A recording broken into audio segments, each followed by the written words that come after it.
All right. Good afternoon, everybody, and welcome to RevenueCat's second launch party. We're going to give everyone a couple of minutes to get joined up in here. Just in case this is your first time joining us, we first did one of these launch parties in December. And basically what we intend to do with them is show you all the stuff that we've been working on that's either shipped or is close to shipping. And we do that for a couple of reasons. Our goal at RevenueCat is to help developers make more money. And so we want to show you the stuff that we've worked on to hopefully inspire you to use it and help you actually grow your business. But the other piece of that is we are desperate for your feedback and your thoughts and your questions and everything like that. Who's going to be joining me today is a mix of some of the product people at RevenueCat, some of the folks on the engineering team. I'm one of our product managers. We are not necessarily presenters by trade. You could picture this exactly like if you were chatting with us in a small group or on a call or something like that, and you wanted to hear about the new thing that RevenueCat was working on, we'd probably start sharing our screen and just showing it to you. And that's exactly what we're going to do today. We're going to share our screens. We're going to show you the stuff that we've worked on. But what we'd also do in that context is answer a bunch of your questions. So please, please, please, as we're doing this today, ask us your questions. There's a specific feature in this tool where you can ask a question instead of putting it in the chat. If it's in the chat, hopefully someone will get to it. But if you put it in the question section, it makes it even easier for us to find and make sure that we get answered. So we'll do a ton of that today. Like I think I mentioned before, last time we did this was in December, about 4 months ago. It was dark. It was the middle of winter, at least in New Jersey anyway. It is springtime now, so things are brighter. We're a little bit happier. And we've got a ton of stuff that shipped that we're excited to talk to you guys about. We're going to get to some things like the new billing engine that we built, some ways to get data into RevenueCat that's a little bit easier than it used to be, some updates to our paywalls and experiments and things like that. We're actually going to get started talking about targeting, which is something that we showed you guys for the first time in December. And to do that, I believe Josh is going to join me on stage. So I'll give him a minute to get joined up in here, and then we will get to it. Hi, Josh. Hey, how's it going? Very good, very good. So let me cue you up here a little bit, because the quick history of targeting is in December we did this launch party. We showed it off for the first time, and it supported things like showing different paywalls to different customers based on their country and app version, things like that. Very cool. Also at the time, kind of internally, our view was like, it's great that it does this, but it'd be really cool if it did these other things too. And so we've spent the last couple of months working on those other things. And you're going to show us how it all works.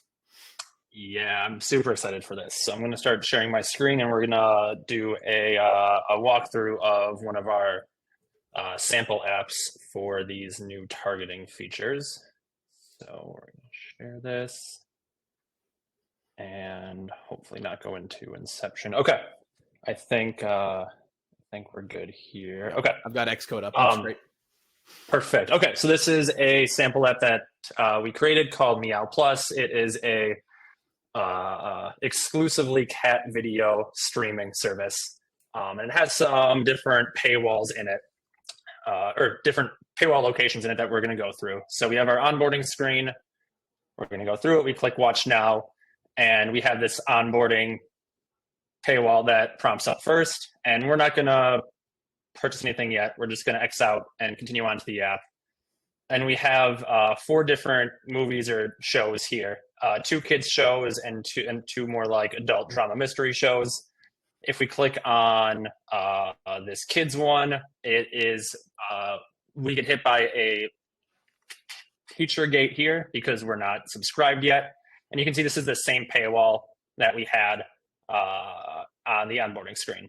And if we go to the adult, one of the more adult shows, The Cat's Meow, again, it's the same thing. So these paywalls we want a little bit more personality in them, personalized for the user, for the location, and that's kind of what we're going to offer, or that's what we're doing now with some new targeting features. So I'm going to go over into that is not the dashboard, that is my Twitter. We can go look at that too if we want, but I was just retweeting this so there was more people here. But we have our targeting screen for Meow Plus. We don't have any targeting rules right now. It's just using our current offering standard paywall. But we're going to create a new rule for what we what we released a few months ago called placements. So we're just going to call this like standard placements. And this targeting rule is a little bit different because we're going to actually target any audience right now. So anybody that comes in here is going to hit these rules, but these rules aren't going to show just one distinct offering. We're actually going to show different offerings for different placements in our app. So we have a few different offerings here. I'm going to show our onboarding offering for an onboarding tag that we are going to use in the SDK. I have a PayGate offering that is going to have the ID of gate, and we're going to have another specific offering for the kids paywall gate called Gate Kids, and then I think that's it for now. Yeah, that is it for now. So then if we don't hit any of those placements, we're just going to show our standard offering. I'm going to hit save, and we're going to go refresh the app and see. Well, actually, we're not going to refresh the app yet because we have to do some code changes first. So when you previously were looking for the offering that targeting rules create, you would get the current offering. But now we have a new API available called current offering for placement. And here in our onboarding paywall, we're going to use the onboarding tag that we created on the dashboard. And then if we go over into our home view, we're going to do a similar thing for when we click on one of the rows of TV shows. We're going to get the current offering for placement for our TV show type. And what this is going to do, this is going to fall and show our onboarding offering. If we use the onboarding tag, it's going to show the gate. If we use the gate tag, the Gate Kids offering. If we use the gate tag, otherwise it's going to show the standard one. So now that we have this code change, we can rerun the app. And it's going to take a second to build. Hopefully not too long. Okay, here we go. So we're going to go through. And now if we get watch now, we get our Wave paywall. We get our Wave paywall. And then I can X out of here.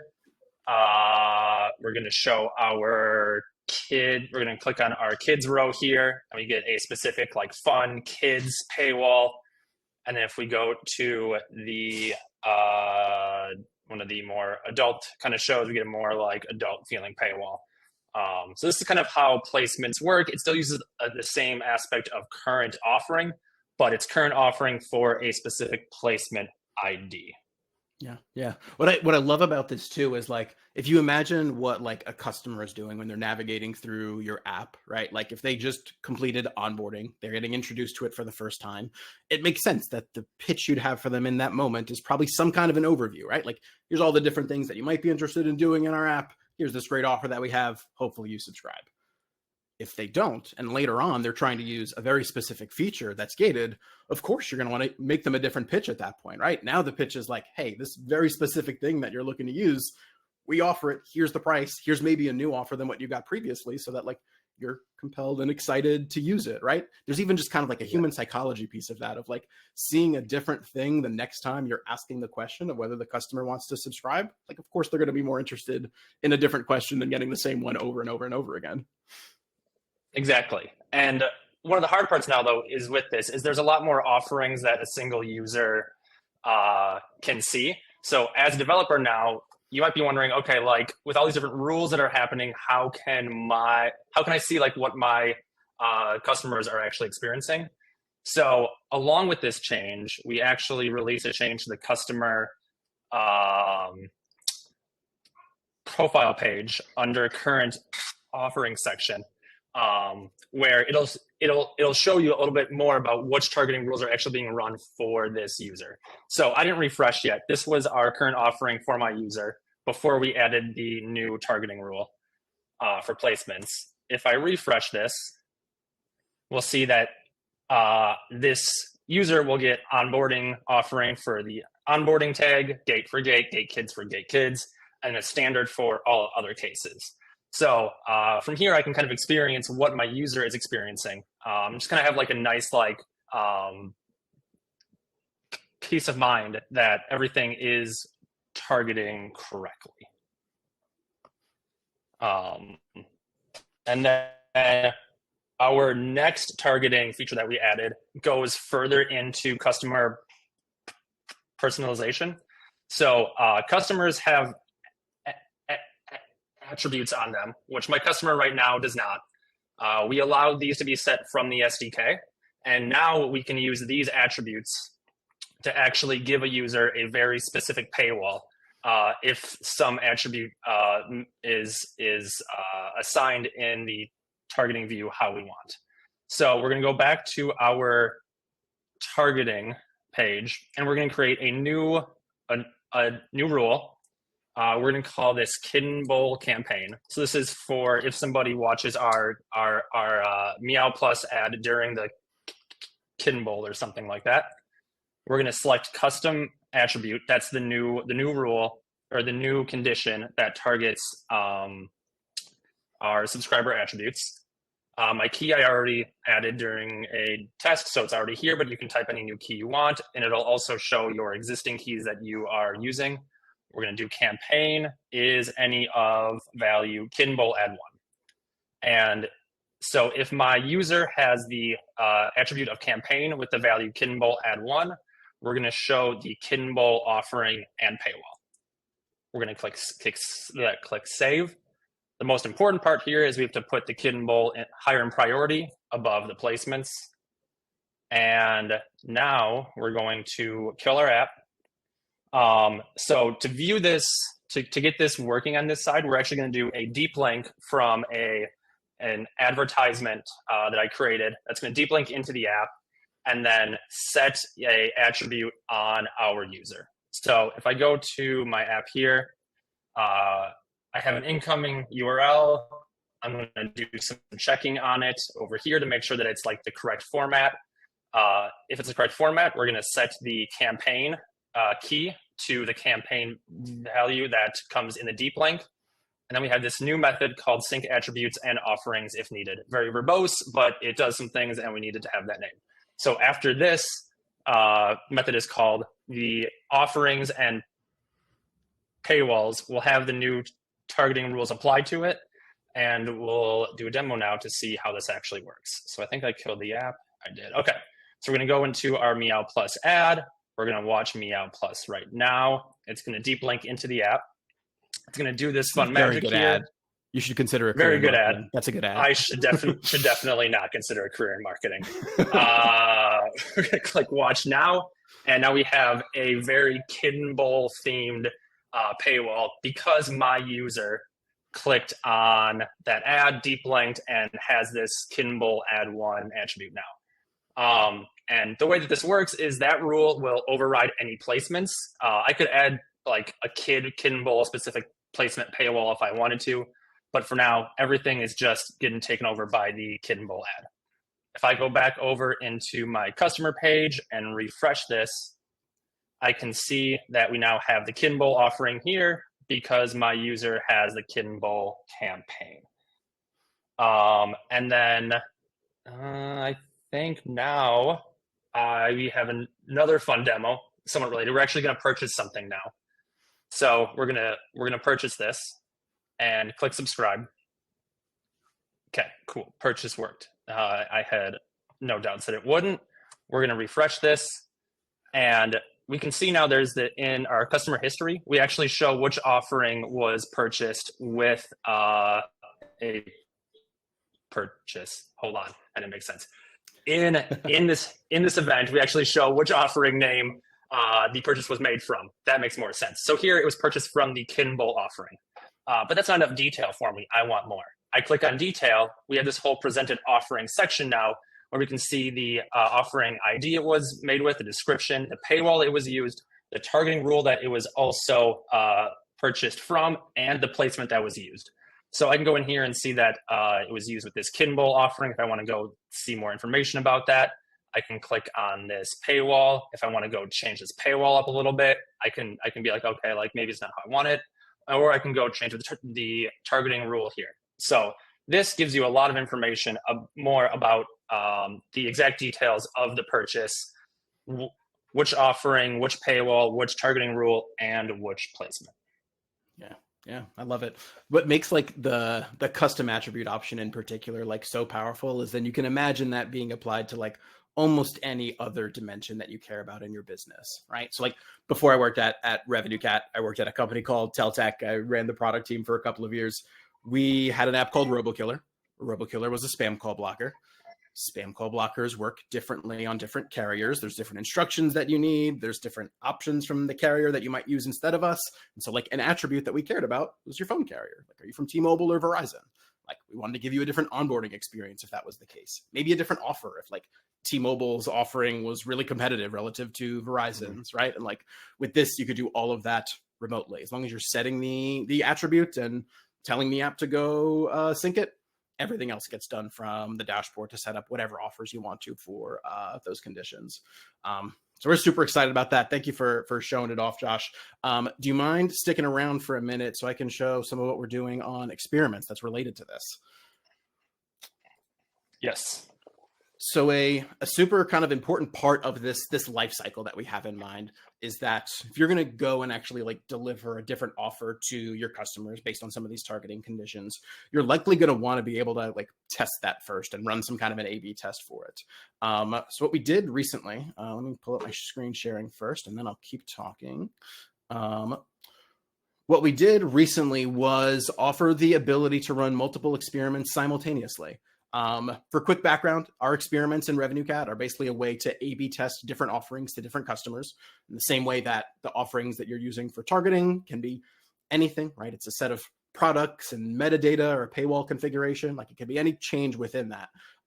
You run an A/B test and then one offering gets sent to one set of customers and the other offering gets sent to the other set of customers. But in the past, we've only been able to do that with one experiment at a time, but you might have narrower audiences of your customers that you've defined that you actually run experiments against. And now you can do that all simultaneously. So in this particular app that I've set up here, I've got 2 tests that I'm looking to run to customers on the App Store, 1 test that I'm looking to run to customers on the Play Store. And if I just go in on the dashboard and try to start them, I'm only grabbing the iOS app here and 50% of those eligible customers. So I can go ahead and start it. I've got nothing else running right now. Then once I do that, because this other App Store experiment is also only targeting 50% of the eligible customers, I can start that as well. That's perfectly fine. And because I've got this other test for Play Store customers, same thing. Nothing's running to them right now. There's no risk of like polluting the customers that are being enrolled in one experiment versus the other. So I can start that as well.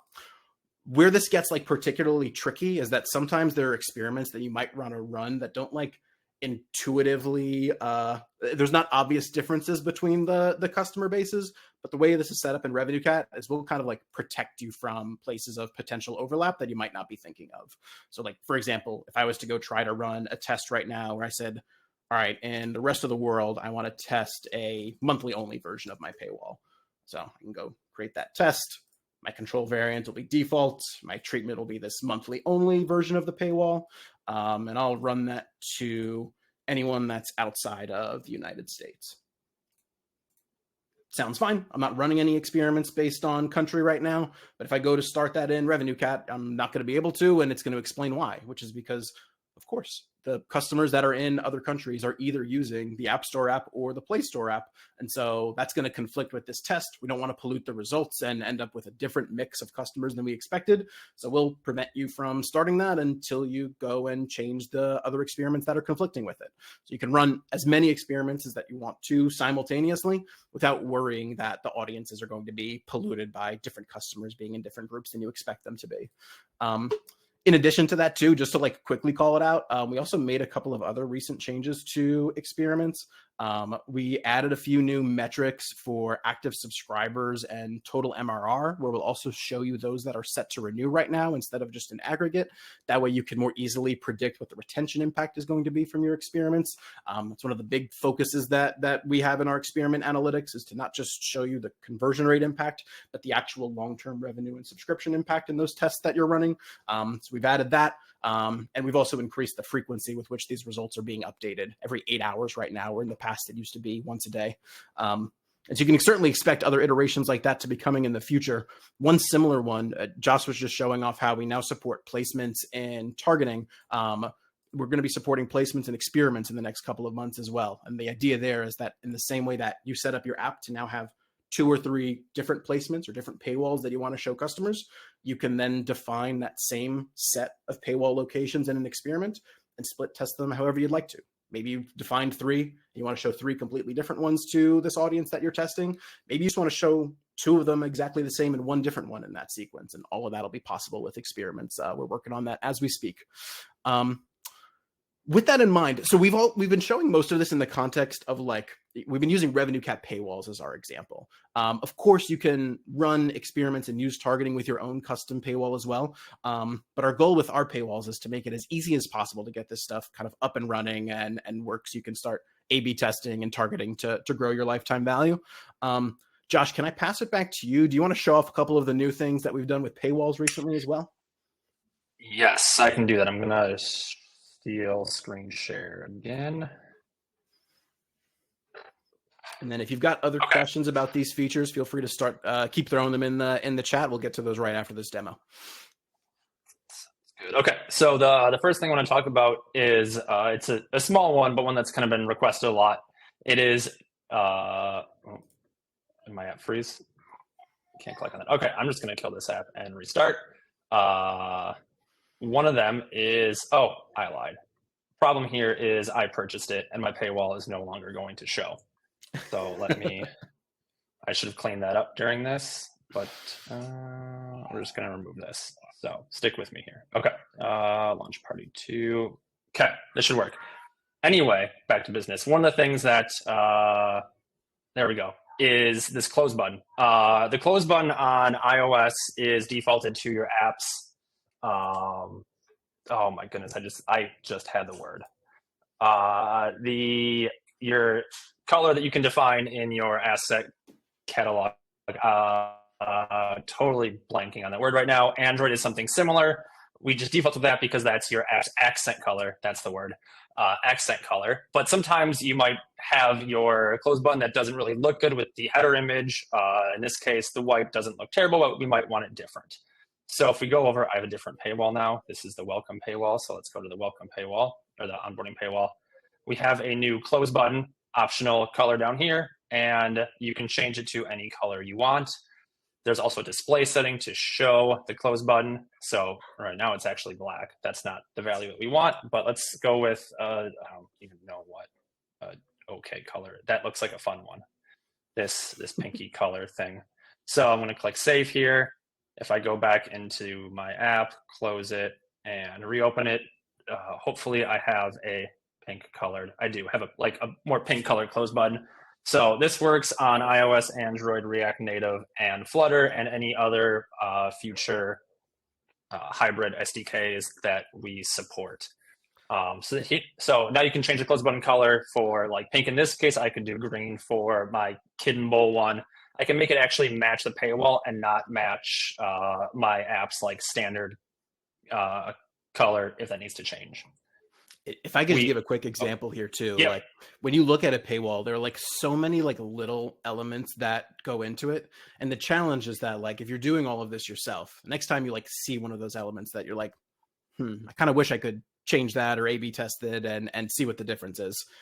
To actually do that means going and changing it in the code and making an app update and shipping the new app and hopefully having some way to A/B test it, right? Like it's kind of this arduous process. And like one of our main goals with paywalls is to make it as painless and simple as possible to test any of these little things that you might want to test, right? Like, is the color of the close button going to like significantly change your LTV?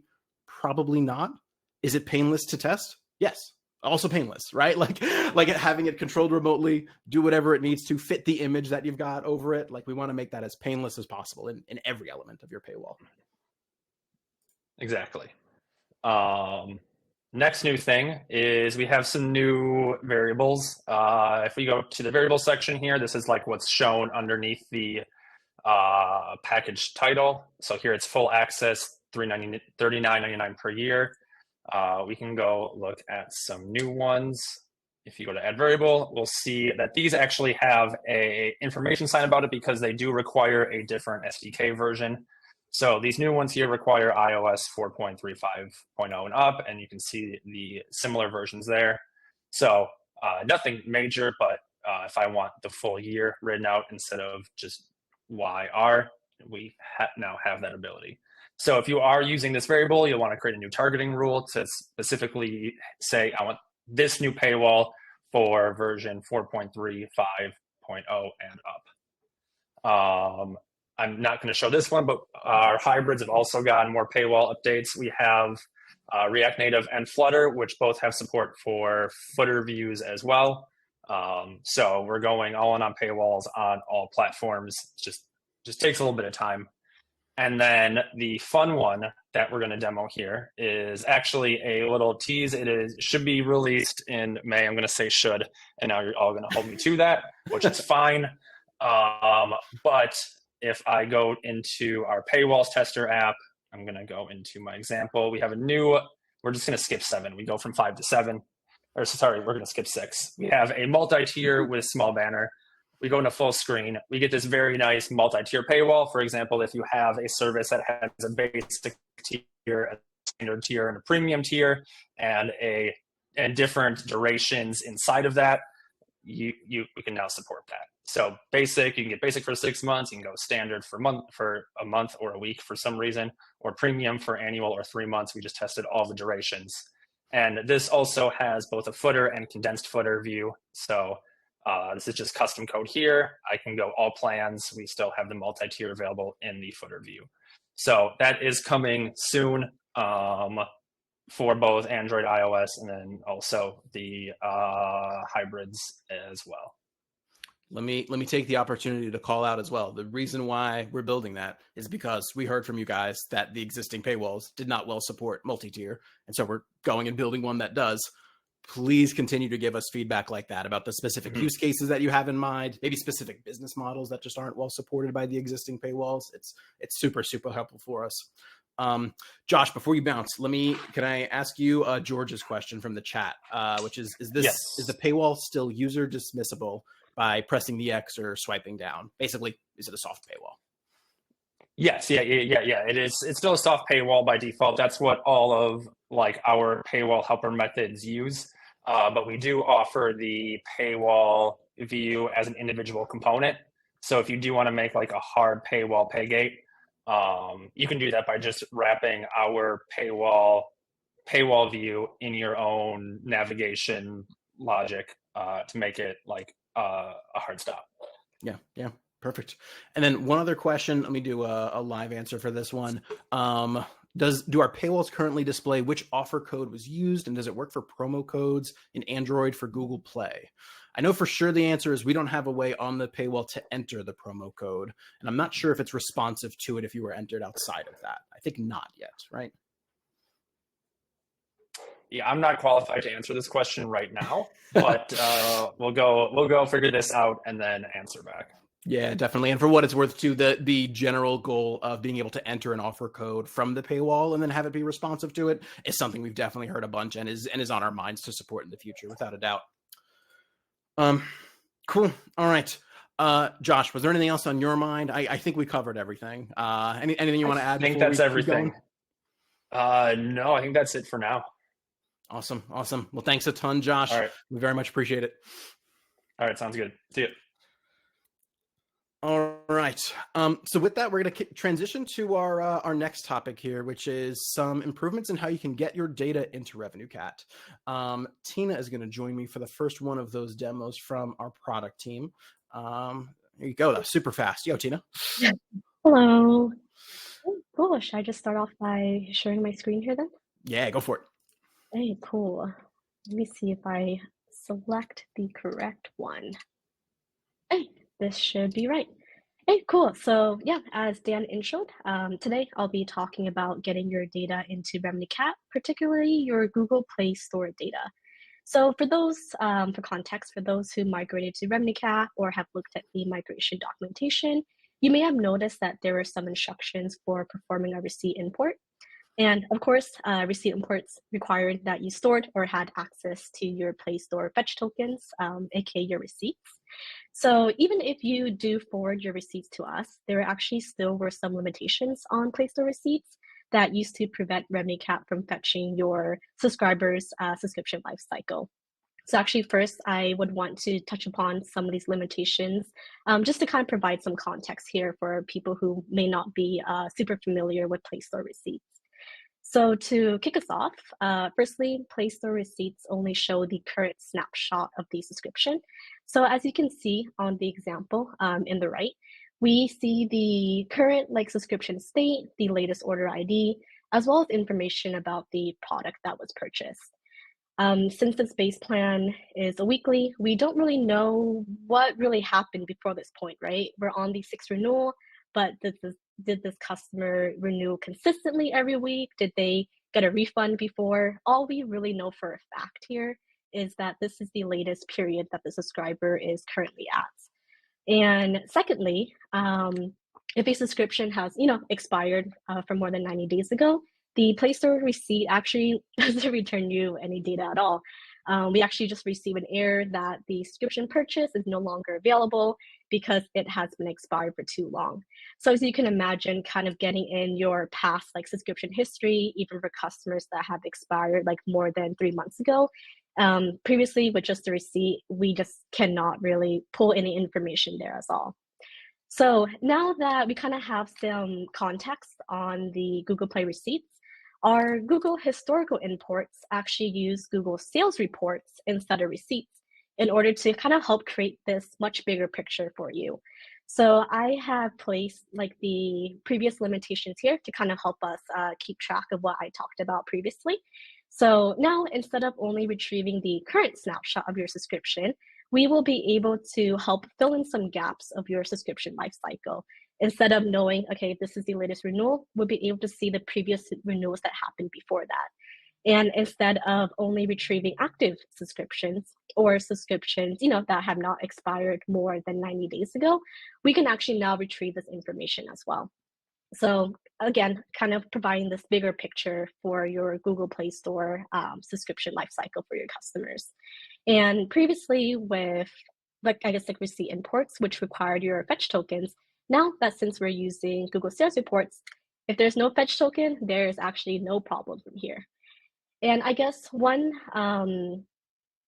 some things also worth pointing out here is that since we are pulling this information directly from Google Sales Reports, there also may be some caveats with data contained inside these reports that could also trickle down and bring quirks into the RevenueCat system. So to kind of kick us off here, sales reports only report transactions that are paid. So any monetary charge there. And what that really means, especially coming down to the RevenueCat system, is, trials don't have a monetary charge. Typically, it's $0 to start, free to start. And the sales reports does not report on trials purchased. Therefore, trials that did not convert will not be known on our side. Any trials that started a trial but ended up not renewing or end up continuing, this won't be reported in the sales report, so we won't be aware of this either. And I also like to point out that our count of new customers may be underreported. Again, since sales reports just report on paid transactions, we will not be aware of customers that may have installed the app but never purchased. We only really see those that did purchase something through kind of coming through these sales reports. However, for charts that do have a new customer's number, there are a couple of them on the conversion charts that have a new customer number, conversion fact, and conversion rate. For those, the conversion fact will be accurate, just not the conversion rate, since this relies on this new customer number, which could be incomplete or underreported. And yep, at the moment, partial refunds are not supported. And just because of the way that sales reports really work, we won't know that in between state of each subscription renewing. If a subscription was canceled, uncanceled, billing issue, then fixed billing issue, we would just know the final state of that purchase or renewal that was paid. But yeah, overall, it still provides a very close to clear, full picture of your Google Play Store kind of history there as well. So if you are interested in performing a one-time historical import, I guess I'll also mention here as well that it's worth pointing out that you would not be billed for anything historical. We bill just based on monthly track revenue, which is calculated by looking at purchases that occurred within your billing cycle. So any purchases older than your billing cycle, you will not be charged for that. Hey, cool. So with that important note, so how do I actually request a historical import? super easy, very easy steps here. All you need to do is find your bucket ID from Google Play Console and paste it into your app settings page. I included a screenshot here for reference on what that will look like in your app settings page. We also have documentation as well that really walks you through how to really find this bucket ID. And of course, make sure you have your Google Service credentials set up with the financial role. Ideally, also PubSub set up as well. And of course, have previous Google Play purchases on your system. So yeah, after you kind of set that all up, reach out to our support team to kick off the process. And hopefully with this new way of importing historical data from Google Play Store, you will now see your Google Play customers' full subscription history inside RevenueCat, and definitely provide a much clearer picture on customer lists, charts, and kind of seeing that big picture overall. What's so awesome about this too is like, if you're an app that is not started on RevenueCat, right? Maybe you migrated to us at some point, like for a relatively like simple metric, like active subscriptions, if you weren't doing the work to track all of those receipts originally, it's literally impossible to reproduce after that like 90-day window has ended, right? Unless you're going to look at the receipts and then also look at the sales report and combine it together. Like it's a perfect example of the type of thing that should be relatively simple, but there's not an API for out of the box or anything like that. And so we'll do it for you. Like we'll do the work of like connecting those data sources and figuring out how to get something like active subscriptions for the history of your app, even if you didn't start on RevenueCat. It's a pain in the butt on the back end, but makes it super, super easy on the front end.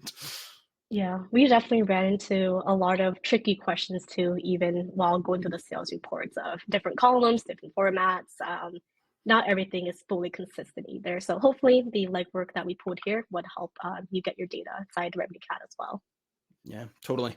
I see we got one question. It's actually more on the App Store than for the Play Store. I'll give a brief answer to this. Basically, Sandra's question is there synchronization with the App Store Connect API to show you proceeds for the time period, like the current month that you're looking at? Honestly, the RevenueCat chart that shows proceeds in the table, the revenue chart, is going to be the best way to get this like up to date during the month. Because the challenge with the App Store, the Play Store handles this a little bit differently, but with the App Store, you actually don't get the final count of transactions that you're going to get paid for in a given month until that month is completed.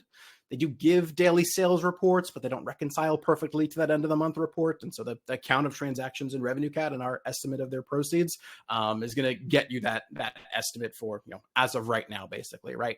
Revenue chart is updated every couple of hours. So like not exactly real time, but pretty close to it. And just like we're talking about with Play Store importing data, whether it's the App Store Connect API or other reports that they have, we're kind of constantly looking at those as well as additional data sources to bring into RevenueCat to enrich that. I think that's all I see in terms of questions. Tina, anything else on this before we keep going? Yeah, I guess a sneak peek that now we have this on Google. We're also researching and investigating on ways to bring this for support for other stores as well. So anyone's interested, please let us know. Again, any points of feedback or kind of like interest there really helps us a lot along the way. Definitely. Awesome. I appreciate it, Tina. Thanks very much. Bye. All right. And now sticking on this theme of new ways to get data into RevenueCat, Greenie is going to be joining us in a second. Also from our CatForms team, like Tina, working on ways to make it easier to integrate with the stores. Yo, Greenie. Hi. Yeah, very excited to be here. Let me start by sharing my screen. Just gotta choose the right one. All right. Okay, so really excited to share. We've got a new feature that's going to make switching to RevenueCat super easy. No code integration. So we know that a major pain point for our customers is setting up. You have to import the product, you have to configure a bunch of stuff, connect the SDK. It's not difficult, especially when it's a new app. You're already in the mindset of setting things up. But for those of you who have an existing apps that are already handling in-app purchases, trying out RevenueCat demands time and a bit of effort. So time and energy that you would rather use to build your app business and not dealing with billing stuff, and that doesn't really bring any real value to your users. So if you already have a working app and you want to try out RevenueCat, or if you've already integrated one store, and you just want to try, like, also integrate the other one easily, we've just built the easiest way for you to do it. No code integration. So no code integration is a configuration only implementation that requires no changes to existing code while you make use of RevenueCat data tools. We use server notifications from Apple and Google to track your revenue, subscription numbers, and the statuses of the subscriptions. It's config only, so you will just need access to your App Store and Google account to be able to do this. So how to set up?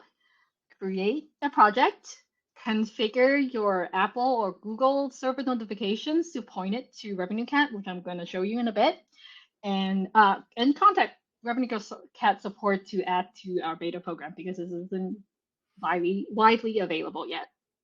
Okay, so demo, I'm going to show you CatFlex. So here's CatFlex. CatFlex, it's two apps here. CatFlex is a video streaming service for all of the best cat videos. CatFlex hasn't integrated with RevenueCat SDK yet, but they're planning to. But they want to start integrating with RevenueCat right away using no-code integration.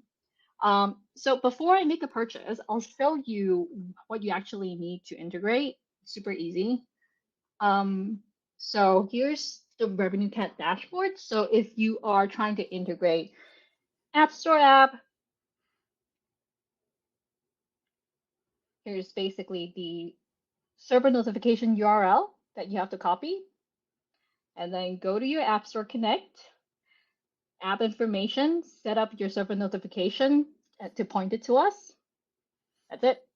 That's the Apple setup. Then once you save it, it works. For the less technical folks like me, that was copy and paste that we just witnessed there. Copy and paste is the action. Yep. Copy and paste. Yep. And for Google, you do have to create a service account credentials that have the required access. So you need PubSub. It's in our doc, so you can get that set up. And once you've uploaded your service account credentials, I probably shouldn't have connected it, but I was testing before I joined this call. So, but essentially, you just come in and then you just set it up with the connect. Yep. So here's connected. So now you're connected. Now you can make a purchase on an app that doesn't have the SDK, and it will show up on RevenueCat. And I'm gonna show you that. See, so this is, just probably shouldn't have done this one because this one is, hang on. So maybe I will do this one because I had some issues with the Sandbox account. But essentially, you just subscribe, normal stuff that you're already doing in your app. Subscribe, done. That's it. Like there's nothing else. It's just configuration. And here, gonna show up. A few seconds ago, I just purchased. There we go. That's it. It's all there.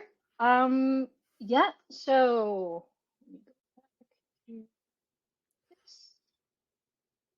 So of course, let's talk about kind of where we are. So we're currently supporting Apple and Google only.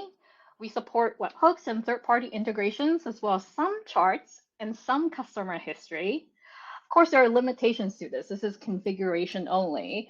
Charts may be incomplete as their customer history. And and so, of course, we really encourage you to just install the SDK because you get so much more. All of our growth tools require SDK, so this is kind of limited.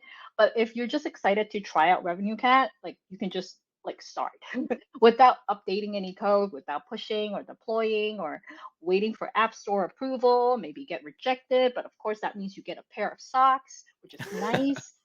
You can always install the SDK later. And when you decide that, you know what, I do want to make more money with RevenueCat, so let me install that SDK. Until then, no code is ready as a beta release. So reach out to our support team to get the ball rolling. Yeah, totally.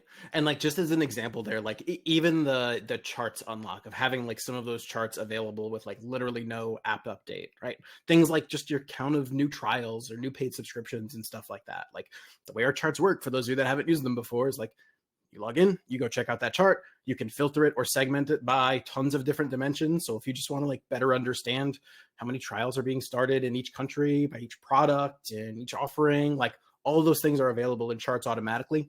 Offerings in this case you wouldn't get immediately because there's no such thing as an offering until you install the SDK. But everything else that's coming from the store, it's available in your charts automatically. No app update needed. It really is super powerful. All right, I've been paying attention to the demo and neglecting my role checking on questions.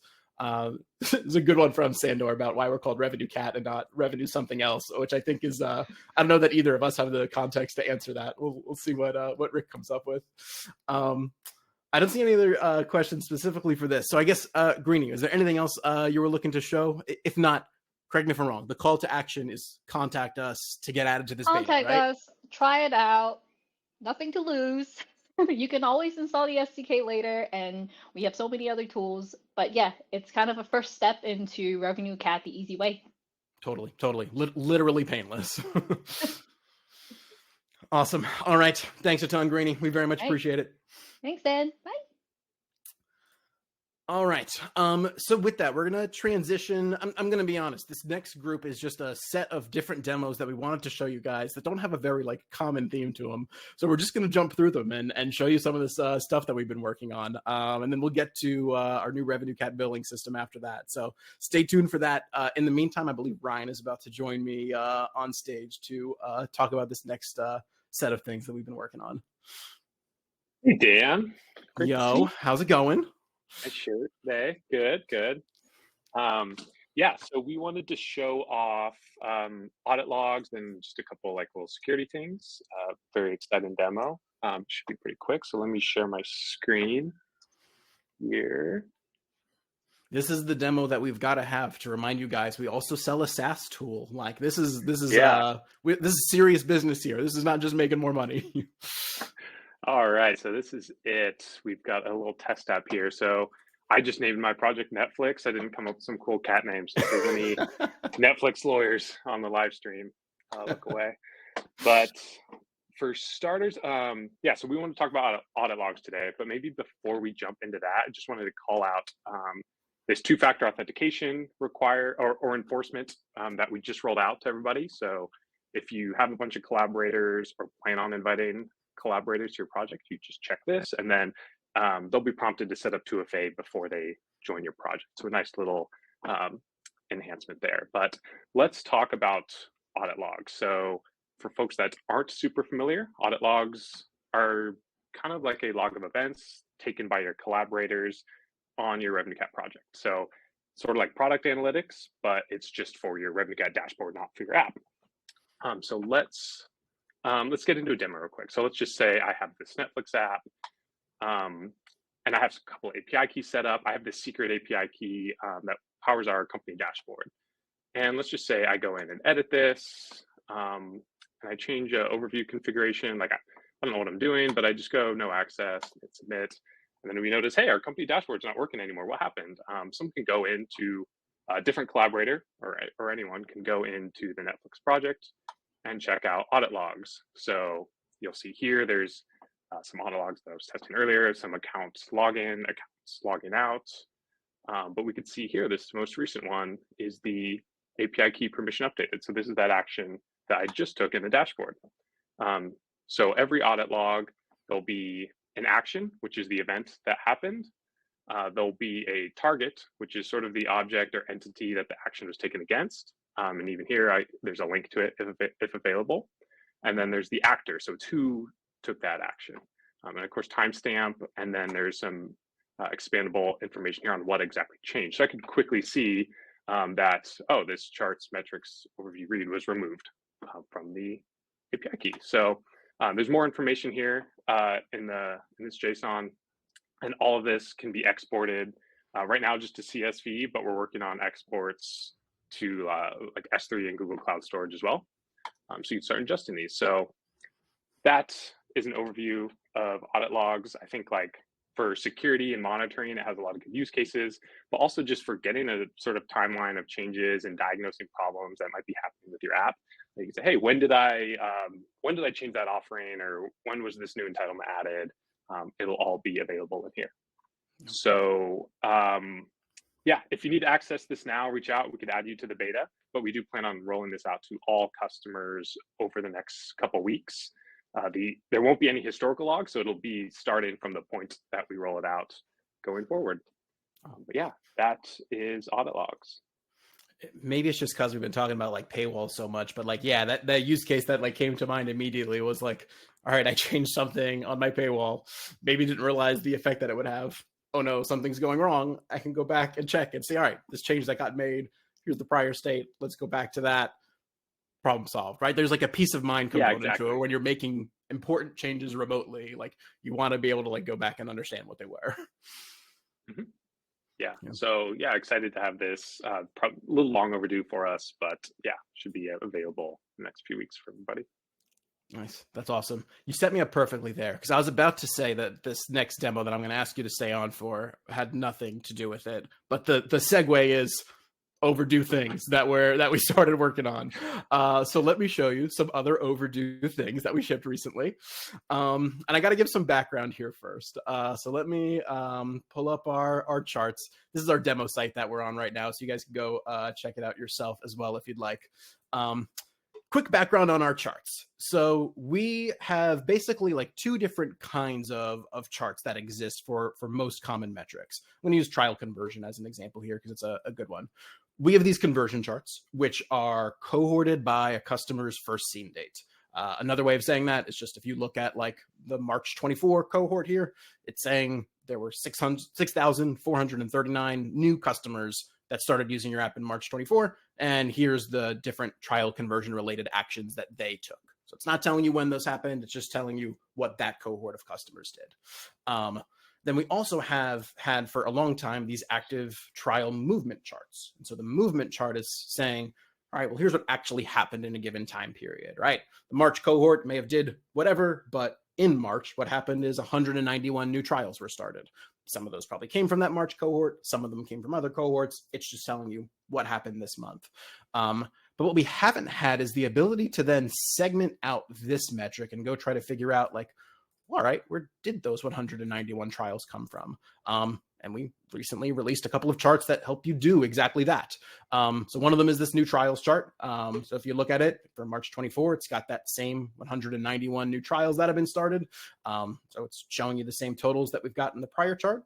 But then I can go in and break that down and look by store, for example, and see, right, the vast majority of the new trials are coming from the App Store and not from the Play Store. You can segment that by other things like country or project, you know, like what you'd expect from other charts within RevenueCat. What's important about this is that like in a vacuum, that's not necessarily going to tell you why it's happening.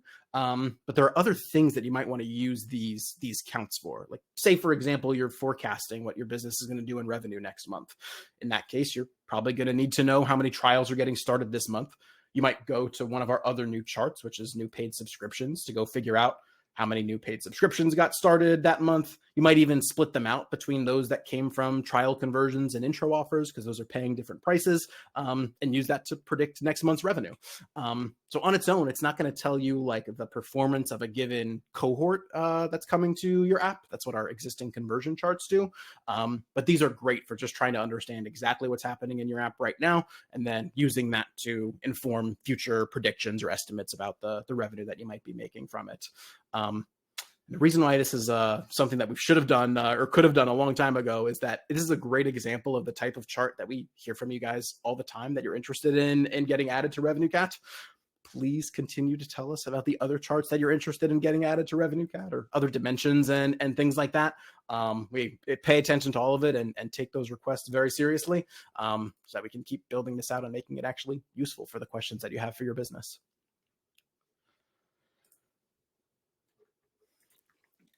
All right, I'm scanning through the questions here, seeing promo codes. All right, I see there's a discussion happening around promo codes. I'll let that happen outside of the live call because I think Rick was answering it. Dan, maybe you could tell us a little bit. I mean, you mentioned what this new trial chart's for, but like if I'm as an app developer, like when would I use each of these different trial charts? Maybe because some of the numbers are the same, but some are slightly different. Like, so you said this one could be helpful for sort of forecasting what's going to happen next month. How do they compare to the existing chart?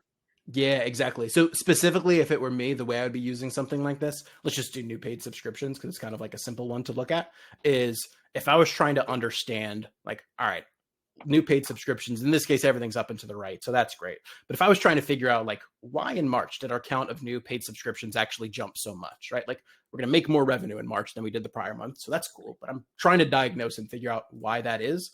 And so the first thing that I might do is segment this chart by something like store to figure out like where the vast majority of those new subscriptions are coming from. In this case, it's the App Store. All right, so that's cool.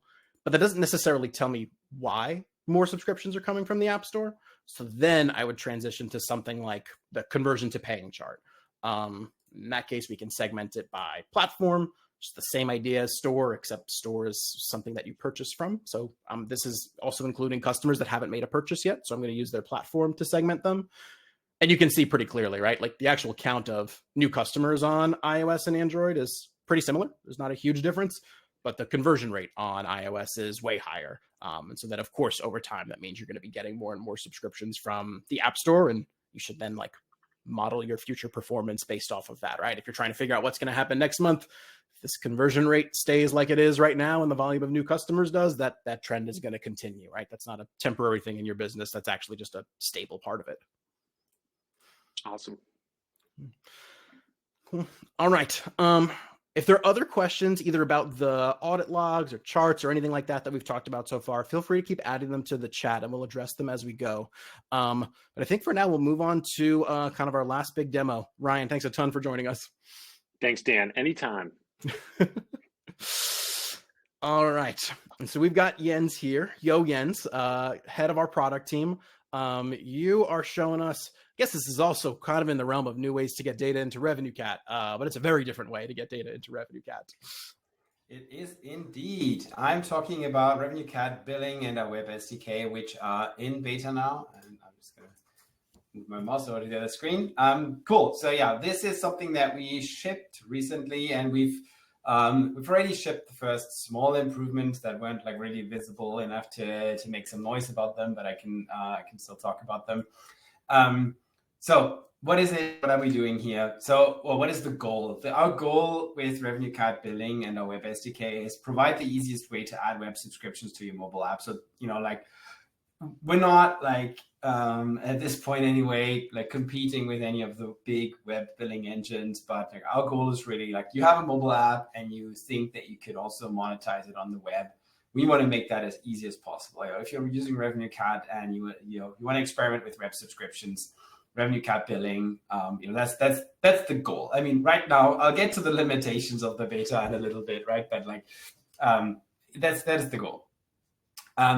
So what we shipped so far, we have RevenueCat Billing, which is our native billing engine. So what is a billing engine? That really means it manages the subscription lifecycle, right? So you make a purchase, you start a subscription, it recurs on a on some kind of basis, like a monthly basis or an annual basis.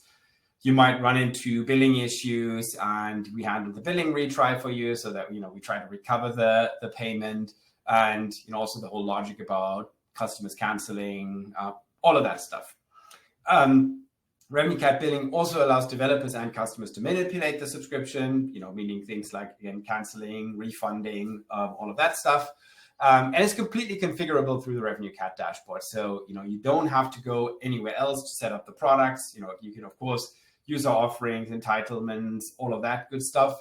But also you can set up the prices, the durations, all of that through the RevenueCat dashboard. One small thing here that we shipped recently that, you might not have seen if you started looking at this first when we launched this is we now have a grace period set up for billing retry, which works very similar to how it does on the stores. Currently, we support Stripe as a payment gateway, and just kind of a word of explanation how this differs from the Stripe integration that we've had previously. RevenueCat has had a Stripe integration for a very long time, for years. The existing Stripe integration that we had works with Stripe Billing. So Stripe Billing is Stripe's billing engine. That's why it's called Stripe Billing. Anyway, that's basically Stripe's way of setting up products and setting the recurring billing and all of that stuff.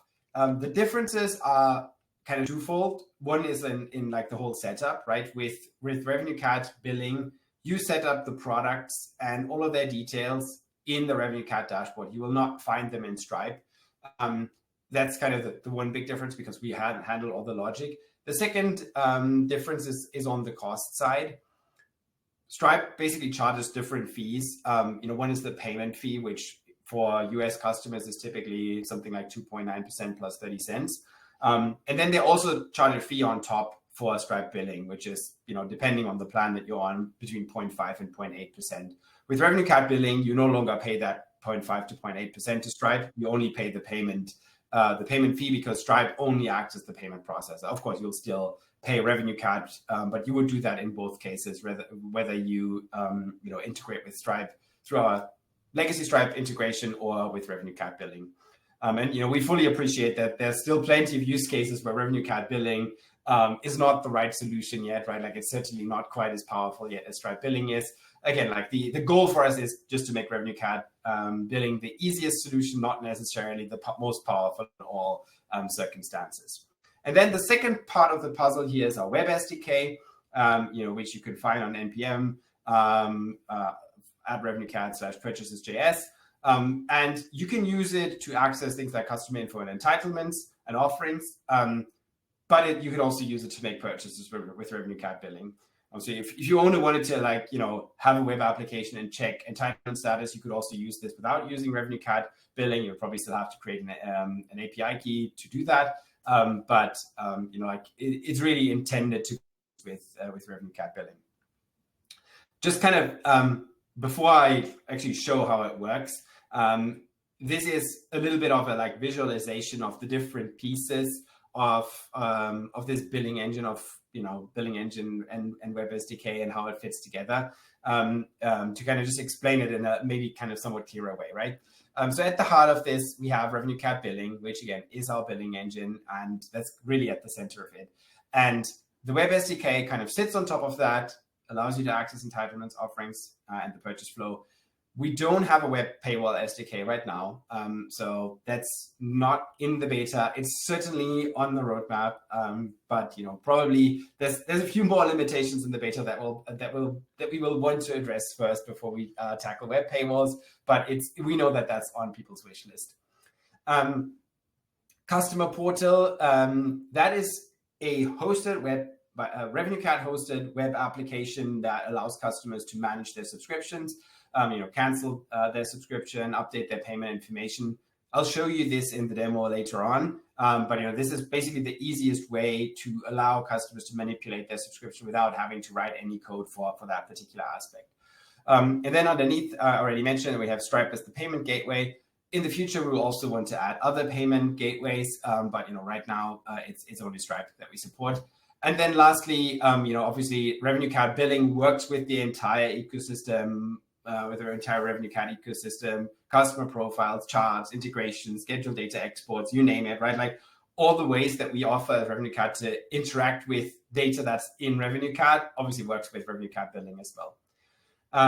So that's somewhat the high-level overview. Now let me show you a short demo, and I'm not going to go into the code here.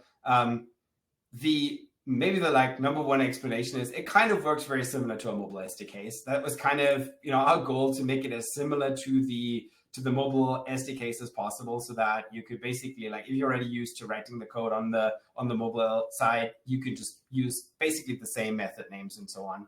But I'll show you how it looks like from a customer perspective, because that's maybe at least relevant for you to see if you want to check it out and try it out. All right, so we have this test paywall here, and it's pretty ugly, but none of this is that's just because the demo app is ugly, not because of RevenueCat Billing. All of this is basically stuff that is now coming, that is implemented in this demo app, right? It's getting an offering and it's accessing the products in that offering and showing them here on the screen. Again, this is all code of the app itself. So let's now actually start a purchase. When I click on this pop-up that you see here, that is part of RevenueCat Billing. That's part of the web SDK, and you don't have to do anything for this to show other than call a method. So what I'll now do is I'll actually make a purchase. I'm entering my email address here, and then this is in sandbox mode, so I can use Stripe's sandbox card for this. So this is not my real credit card. And I will click pay. And then, it takes a few seconds to process the payment. And purchase successful, your plan is now active. I'm going back to the app and I see success. Thank you for subscribing. Start enjoying your subscription. So in the background, this subscription was created now. So I can show you maybe first on the RevenueCat dashboard here. I see this launch party user, and yeah, so what you can see here, subscription was started, right? Again, this is in Sandbox, and I can also look at the PDF invoice if I want, but I can also go in here and I can manipulate the subscription. I can refund it, I can cancel it. I'm not going to do that now because I want to show you how this looks from the customer side as well. So I'm going in here, and this is now my my subscription confirmation here on the customer side. So I'm getting an email here about the subscription, and this includes a link to the customer portal. So I'm clicking on this link now, and again, this is now a hosted page. You see it's under billing.revenuecat.com, and this allows me as a customer now to easily cancel my subscription, or I can also update my billing information here. So, like if my card is expired, for example, if a payment fails, I'll get an email with a notification, and I could go back in here again and change that. Yeah, that's kind of again, like how this looks from a customer perspective. So again, like this is the super simple instruction on how to use RevenueCat Billing. Again, without going into any of the code. But it is pretty straightforward. I did manage to end-to-end implement this in about an hour. So, it's definitely not rocket science. And that was from having 0 lines of code in the web app, basically. So firstly, how to do it. Add a RevenueCat Billing app to your project. So it's just a new app type. You can then configure products in the RevenueCat dashboard.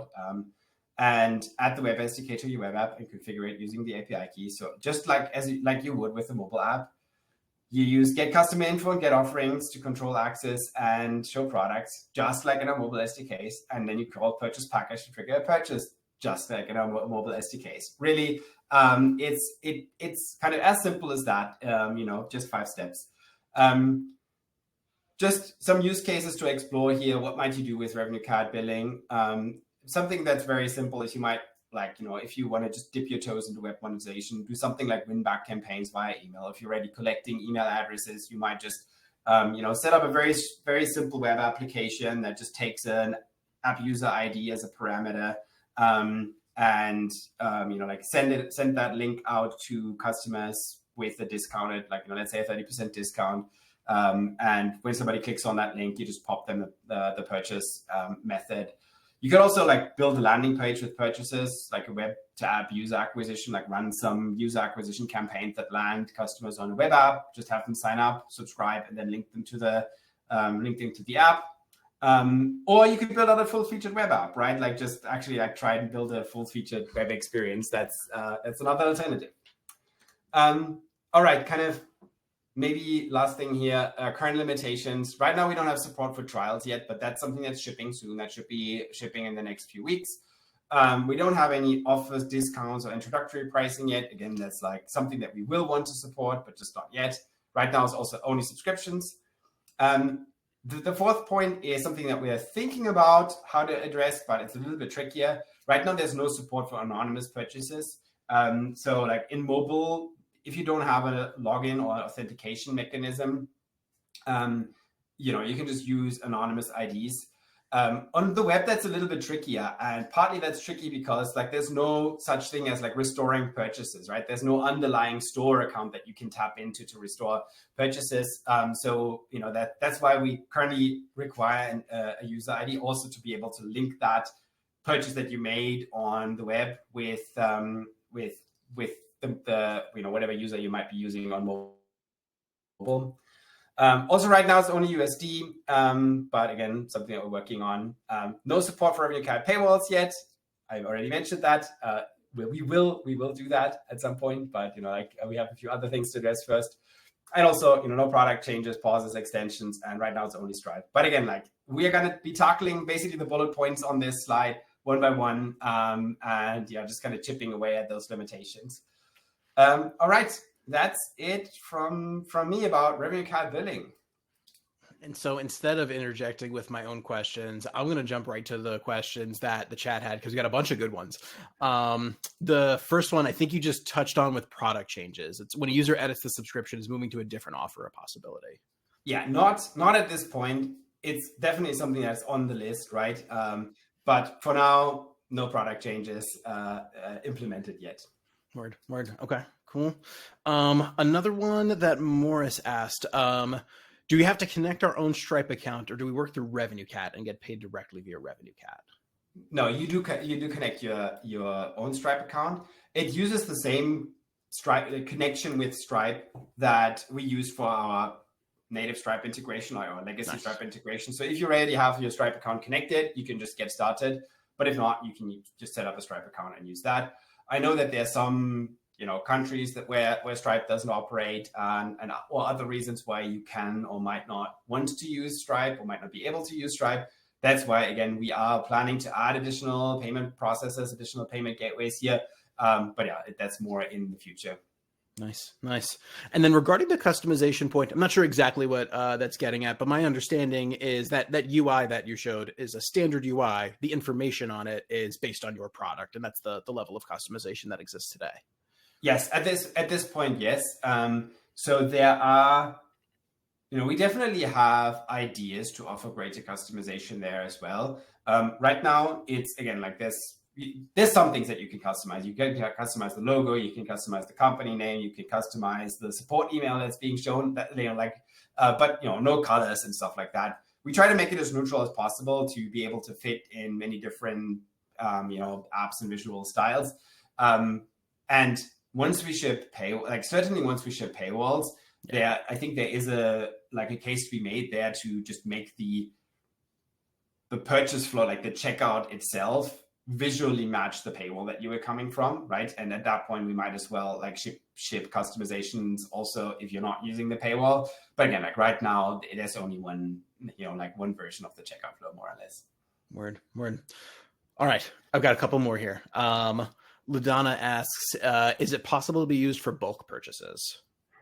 This is a great question. Right now it isn't, but this is something that, and it's not on the list of very next things that we will build, because again, I think some of those other things like trials are a little bit higher on the priority list, but solving for this bulk subscription one-to-many, there's another question that I see here, which has the same topic. Solving for that use case is definitely something that is on our wish list here, because I think we will have all the pieces in place for this, right? We'll have the ability to do purchases, we'll have the entitlement management, all of that. And I've started talking to a bunch of customers about this. So if you have a use case here, definitely feel free to drop me an email or something, Jens@revenuecat.com, because I'm always happy to talk to more customers about this, because this is definitely something that we will build. It's more a question of when than if. Nice. Awesome. All right, and then we've got our first kind of pseudo hack idea, which I believe will work. Can I create multiple billing pages with different prices, different products, I presume would be the way to do this, so that users get the offer price I'd like to push? Yes, so absolutely and definitely yes. So there's a couple of ways that you could do that. Certainly, again, RevenueCat Billing works with RevenueCat offerings. So there's multiple ways that you could do this. You could just, create different offerings and just, let's say for the win-back campaign, case, right? I might set up a offering with an ID called, win-back 30, right? Or maybe I'll use something a little bit more cryptic so you can kind of guess that that's the one that's win-back 40. So but like for the sake of the argument, I created 30% discounted set of products. I call the offering win back 30, right? And I just pass that in as a query parameter to my billing page, and then I show the products from that offering. So that's the first and very simple way.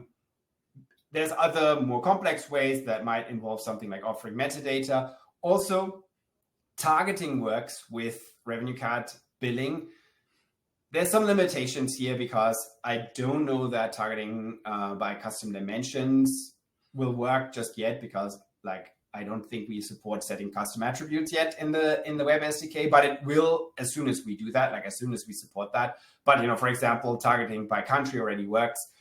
So like all the other features that work in the rest of the RevenueCat you can use with this, right? Like it's really meant as kind of a building block that works seamlessly with all the other building blocks that RevenueCat already provides. Awesome.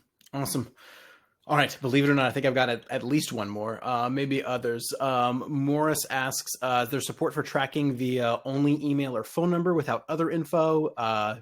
Basically the question of what's needed in order to log in and make a purchase. Yes. So basically you need some kind of app user ID. And well, you could use an email address, even though that is not something that we recommend, because that might that's a guessable app user ID. But what you could do is you could just calculate like a hash of an email address, for example, and you could use that as the app user ID.